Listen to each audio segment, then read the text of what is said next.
विश्व के सभी मेरे साथियों को राजरत्न अंबेडकर की ओर से जय भीम, नमो बुद्धाय। द अनटोल्ड अंबेडकर के 7वें भाग में आप सभी लोगों का स्वागत है। यह बात है डॉक्टर बाबा साहब अंबेडकर जी के ड्राफ्टिंग कमेटी के चेयरमैन पद पर जाने की। कई सारे लोगों को आज यह तक पता नहीं है कि बाबा साहब अंबेडकर भारत के देश के संविधान को लिखने के लिए ड्राफ्टिंग कमेटी के चेयरमैन पद पर कैसे गए। एक वक्त था जब बाबा साहब अंबेडकर जी को यह सरल शब्दों में कहा गया था कि बाबा साहब, आपको इस संविधान सभा के दरवाजे ही नहीं तो खिड़कियां भी हमने आपके लिए बंद रखी है। बाबा साहब ऐसे संविधान सभा के ड्राफ्टिंग कमेटी के चेयरमैन पद पर कैसे पहुंचे। अंग्रेजों ने भारत को आजाद करने का एक शर्त रखा कि जब तक इस देश को संविधान तैयार करके नहीं दिया जाता तब तक हम इस देश को आजाद नहीं करेंगे। और इसलिए 1946 में इन लोगों ने, अंग्रेजों ने संविधान सभा का गठन किया। 298 मेंबर्स की यह संविधान सभा, ये 298 मेंबर्स के लिए चुनाव होने वाले थे और चुनाव से जीतने वाले सदस्य ये भारत के संविधान को बनाने की प्रक्रिया में शामिल होने वाले थे। बाबा साहब को इस बात का पता चला। बाबा साहब ने बंबई से इस संविधान सभा में जाने की तैयारी की।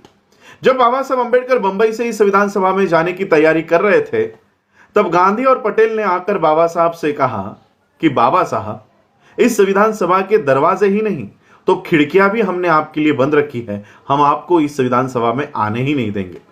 बाबा साहब व्यथित होकर यह सोच रहे थे कि किसी भी हालत में मुझे इस संविधान सभा में जाना चाहिए। अगर मैं इस संविधान सभा में नहीं गया तो इस देश के लोगों के लिए सुरक्षा कवच तैयार नहीं कर पाऊंगा।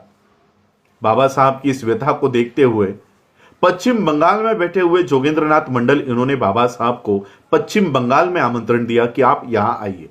और पश्चिम बंगाल के मुस्लिम लोगों ने और वहां की रविदास कम्युनिटी ने बाबा साहब अंबेडकर जी को वहां से चुनकर इस भारत देश के संविधान सभा में भेजा। 298 मेंबर्स की यह संविधान सभा 9 दिसंबर 1946 को इस संविधान सभा का कामकाज शुरू हुआ और पहले ही दिन का कामकाज इतना विवादास्पद है कि वहीं से झगड़े शुरू हो चुके थे। नेहरू ने कुछ मुद्दों के ऊपर वहां पर अपना प्रस्ताव सबमिट किया, उस संविधान सभा को दिया और संविधान सभा में कुछ मुद्दे पारित हो गए, लेकिन कुछ मुद्दों के ऊपर बहस छिड़ गई। और वो बहस इतनी तीखी बहस थी कि वो बहस झगड़ों में रूपांतर हो गया। डॉक्टर राजेंद्र प्रसाद इस संविधान सभा के चेयरमैन थे। 298 मेंबर्स को जब अपनी बात रखने का मौका मिलता तो 2 दिन के बाद और केवल 5 मिनट के लिए वो मौका उनको दिया जाता था। जब यह पूरा बहस चल रही थी, पूरा झगड़े चल रहे थे, संविधान सभा में ये झगड़े चल रहे थे, तब डॉक्टर राजेंद्र प्रसाद, इन्होंने बाबा साहब से कहा कि बाबा साहब, आप उठिए और आप अपनी बात रखिए। बाबा साहब ने देखा कि इतनी बहस चल रही है, इस बहस में मुझे कौन सुनने वाला है, मेरी आवाज तो इस बहस में दब जाएगी। लेकिन फिर भी बाबा साहब खड़े हुए और बाबा साहब ने जो स्पीच दिया है, यह कॉन्स्टिट्यूएंट असेंबली के उस सारे किताबों में यह मौजूद है। बाबा साहब कहते हैं कि आज एक तो मेरा बोलने का दिन नहीं है, मेरा मौका आज नहीं है, वो कल है, लेकिन फिर भी इतने झगड़ों में, इतने बहस में आपने मुझे खड़ा किया है तो मैं अपने इस मौके का पूरा फायदा उठाऊंगा।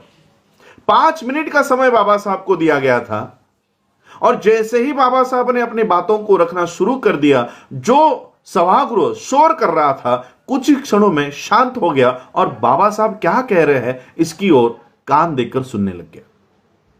5 मिनट का समय बाबा साहब के पास था, आधे घंटे तक बाबा साहब का भाषण चला और जैसे ही बाबा साहब अपने आसन पर बैठ गए, पूरे सभागृह ने ताली बजाकर बाबा साहब का स्वागत किया। उन तालियों में एक संदेश था कि हम 298 मेंबर्स में, हम 300 लोगों में एक व्यक्ति इस सभागृह में ऐसी मौजूद है जो पूरे संविधान सभा का काम अकेली कर सकती है। ऐसी व्यक्ति इस सभागृह में मौजूद है और वो है डॉक्टर अंबेडकर।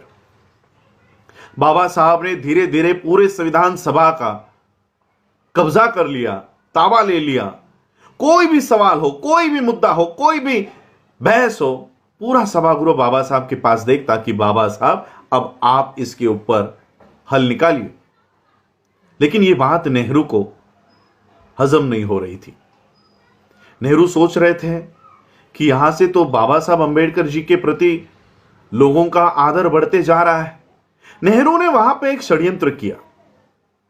जिस प्रांत से डॉक्टर बाबा साहब अंबेडकर चुनकर भारत के संविधान सभा के सदस्य बने थे, उस प्रांत को जब इस देश का विभाजन किया जा रहा था, तब बाबा साहब अंबेडकर जी का मतदार संघ इन्होंने पाकिस्तान को दे दिया, ताकि बाबा साहब अंबेडकर भारत के सदस्य ना रहे, भारत के मतदार क्षेत्र के सदस्य ना रहे, और बाबा साहब अंबेडकर जी का भारत के संविधान सभा का सदस्यत्व पद रद्द हुआ।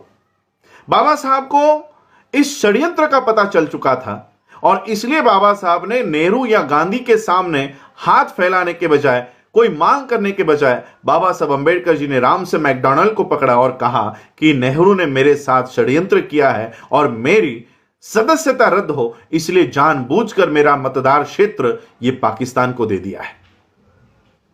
राम से मैकडॉनल्ड ने नेहरू को बुलाया और नेहरू से कहा कि जब तक आप डॉक्टर अंबेडकर को भारत के संविधान सभा पर फिर से चुनकर नहीं लेते, तब तक आपके देश को कोई आजादी नहीं दूंगा। ये सीधे शब्द में ये राम से मैकडॉनल्ड ने नेहरू को कहा, और नेहरू की ये मजबूरी हो गई कि अगर आजादी चाहिए तो बाबा साहब को संविधान सभा पर लेना होगा। और फिर नेहरू ने अपने एक कांग्रेस के सदस्य से इस्तीफा मांगा, और वो इस्तीफा दी हुई कुर्सी बाबा साहब को दी।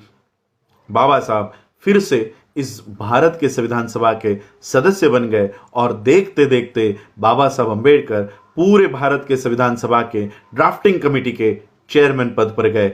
2 साल 11 महीने 18 दिन तक लगातार बाबा साहब अंबेडकर जी ने एक एक आर्टिकल को 15-15 दिन व्यतीत करते हुए, बिताते हुए इस देश का ही नहीं, भारत के देश का ही नहीं, विश्व का गौरवशाली संविधान बाबा साहब अंबेडकर जी ने 26 नवंबर 1949 को डॉक्टर राजेंद्र प्रसाद इनको सौंप दिया, और भारत को विश्व का गौरवशाली संविधान प्राप्त हुआ। जय भीम, जय भारत, जय बुद्ध।